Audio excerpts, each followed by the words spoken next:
Kendall Jenner brings out the tequila brand, Yeah. 818, right? And she's totally fake in the way that she promotes it. I put this tequila brand through all 60 different competitions for tequila and all this other stuff. And then people do some research. And she's like, I've been developing this tequila for over 3 years. People do a little research and like apparently it takes 7 years to develop tequila. Right? Apparently her tequila is made at this factory that 60 other tequilas are made at. So they just found a distributor, put their name on it, and went out. The reason people are upset at her is because she put herself in a position to fail. Yeah. Right? Sorry, that's not the reason they're upset. But she lied. Yeah. And people couldn't wait to take her down. Yeah. Why could they not wait? Is it because they don't believe that her fame is justified? No, I think like you said, it's because we hate the fraudulence. If she would have just said, hey guys, they're paying me to put my face on a tequila, we would have respected that way more. Son, I really think it's a terrifying proposition, right? You've put all this money into a brand, or maybe they haven't put money, but like you put all this time or whatever. It's a terrifying proposition, to be honest. It's absolutely terrifying for a lot of people, right? It's terrifying for me. It's terrifying for most of us. That's actually, we'll get to it later, but that's a great segue into why Patrice was amazing. Yep. Honesty at all costs. It costs, to be honest. It costs, to be honest, but it provides. In the end. I think in the immediate. We'll talk about Patrice's honesty when we get to that. There. But let's talk about this. Yeah. So it's like Cardi, for example. Yep. She was super honest. Takes so much criticism and pushback, and it makes her life more difficult, but her rise to fame was like immediate, super fast. I think Jay-Z has learned to shut up. Cardi is a perfect example because people were so happy for her success. Yeah. As long as she was that honest Cardi. Yeah. Come out with a video, bitch, I don't care. I chipped my nail. I'm not going to pay for a whole new fucking set of nails. I just paid $200 for this shit. I can't do that shit. If you broke my nail, like I walk around with a broken ass nail. And then girls were like, oh my God, I love her. She walks around with broken nails. It's the coolest thing, whatever. And I think when Cardi started to experience pushback is when she started to do the fraudulent. When she started to get political. She started to get political. Even if she does truly care about these issues, it seemed as if she was using her persona to push an agenda. Exactly. Instead of just honestly reacting to her environment. Yeah. Right? It wasn't like she was out there like, man, I don't really fuck with Bernie's tax plan because I'm trying to save money, which she probably is trying to save money. Mm-hmm. Yeah. It seemed like she was just riding the wave of whatever that was. Yeah. And that's when I think that you experience that pushback, right? It's like when we know that there's a disconnect, there's some fraudulence there. Why is it that when people get to that level, they can't continue to ride the honesty that got them there? Or is honesty too costly at a certain level? It is costly to those others at that level. Advertisers don't want a lot. Advertising is all not honesty. It's all dishonest, essentially. I remember somebody brought up the slogan back in the day, choosy moms choose Jif. Jif peanut butter sucks, but that slogan literally says, if you don't get Jif peanut butter, you're a bad mom. That's the fucking slogan. Yeah. All advertising is we're trying to lie to you to get you to get this product. And if we're associated with motherfuckers who are too honest, that's dangerous. Yeah. Look at all the pushback LeBron got. For? Like when he didn't do anything with China, people are coming at him because like, hey, you're Mr. Socially Conscious, let's be pro-black. And now when these people are suffering over there, you're for, like, you have nothing to say. You don't want to affect your pocket. And we looked at that shit as fraudulent, it's fake, like, you're pussy for doing it. Because he's just so big that any little thing he says or doesn't even say can hurt his Because he's so, this is interesting. He's so vocal. Yeah. But he is so vocal, so we expected that same level Right. when it came to this other issue that was similar in nature to the issues he's so vocal about. Right. And it looked as if he chose his pockets over being vocal. So here's a question.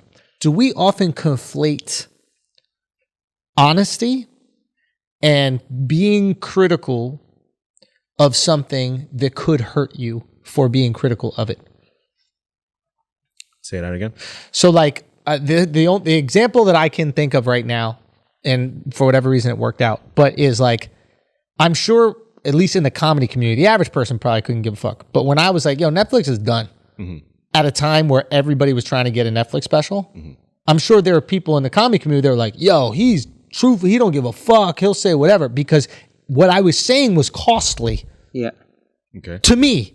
Yeah. So anytime you say something that can cost you money, there's immediate truth that's attached to it.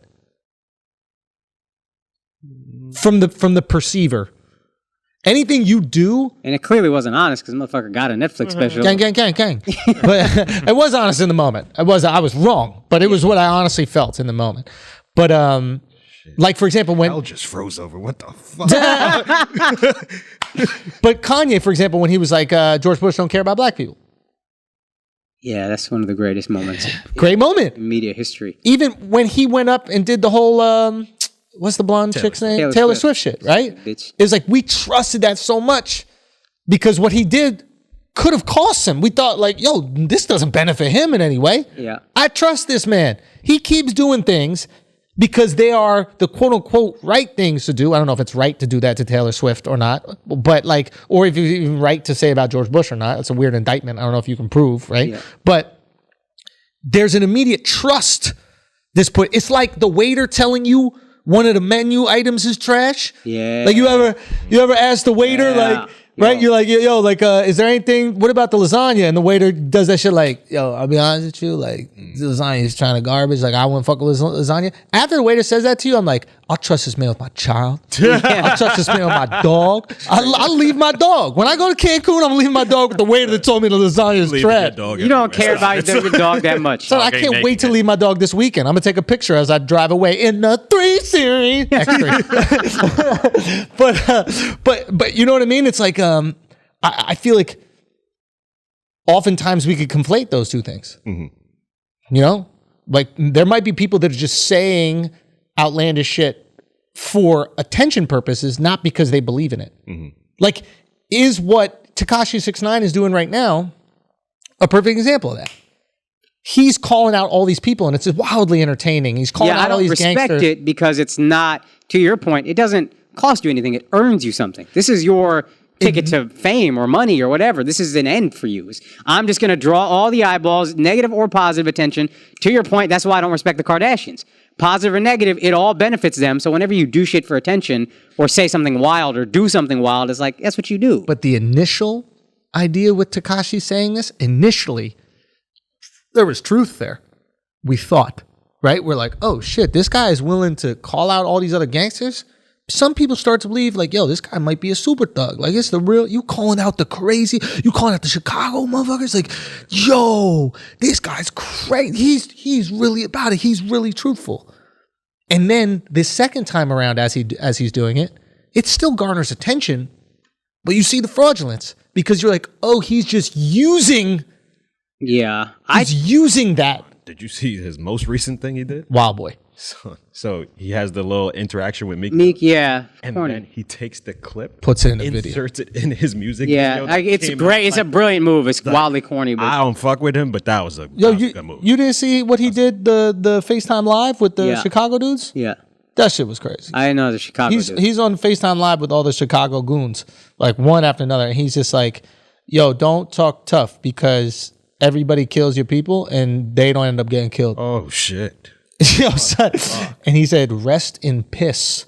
Oh, my God. He gonna get killed. Son, he's really asking to be killed. Yeah, I don't know why he's...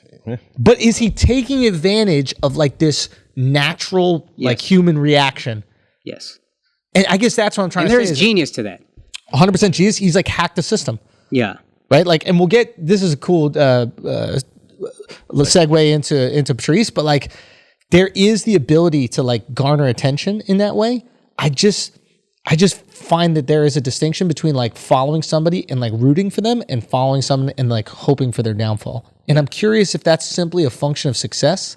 Like you like to ride it on the way up, and the second it's up and things are doing well for that person that you were rooting for, you're like, man, fuck them. I'm not there. And then who are the people that, because if you look at even Lil Duval, there are people actively getting his Instagrams canceled. Every time it comes back, they get canceled. There are people that are fucking hating on him. What is that? What is the distinction? What is the turning point? Where's the bell curve? I think certain support? people like different things.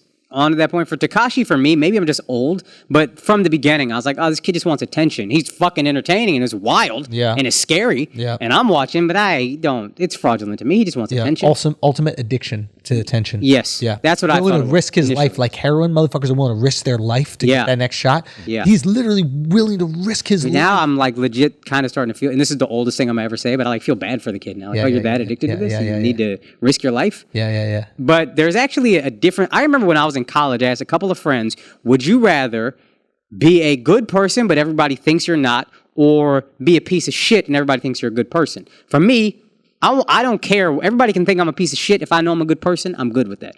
The majority of people I asked was like 6 or 7 people. They were like, oh, I would rather be the piece of shit that everybody thinks is a good person. There is a different wiring in people, I think. I think there's 2 types. Ones that are okay with the fraudulence and they like it. I want you to be, I like what you present. I'm good with it, generally speaking. And others are like, nah, generally speaking, I don't care if you're fake. Fuck you if you're fake. I want honesty, even if I don't like it. I think people are wired differently. I don't know what the percentages are, but generally speaking, I think those are just 2 different wirings that people have. Man, it's 100% true. It's like dealing with that feeling. Like I felt that after the special. Like it was the first time that I put out content that I was getting all this like praise and accolades for, that I wasn't solely responsible for the creation of the content. Yeah.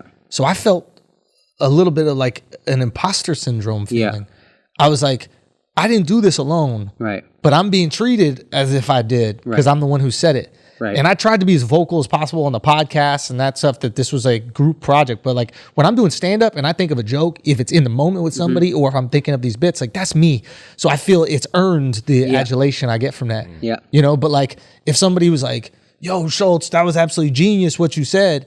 Like my gut reaction was like, well, you know, it was all of us. We put this thing together, you know, because my body vomits the idea of like an unearned accolade. You feel like a phony. You feel like a fraud. You feel like an imposter. Imposter syndrome, like you said. And I was like, I was battling with it, and I was like, why do I? It's like I'm so happy that I'm getting this stuff and everything, but there's also part of me that's like, it felt undeserved, and I don't know. I don't even know why I don't know if this is totally tied to what we're talking about right now. I think we tied in with like, that's your wiring. My wiring is similar. Yeah. I walk around thinking like, oh, I don't, you know, this, imposter this, I'm phony this. And that's maybe why, almost certainly why I hate fraudulence in other people.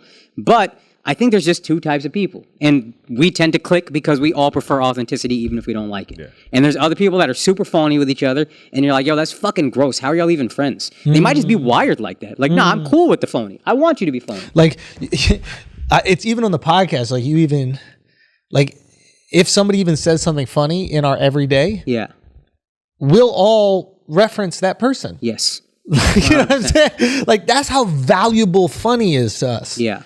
And authenticity. I don't want credit for something that's not mine. Right. So if something funny is said, I have to say somebody's name that none of the 500,000 people that are listening to this right now know. Yes. Yeah, Fred said, and you're like, who the fuck is Fred? Yeah. Like I could easily, I'm sure most radio hosts will just say the thing. Yep. Right? But if I say it and then people are like, yo, it's hilarious. Like how often do some people, the other day, someone tweeted like, Andrew said, Florida, what is it?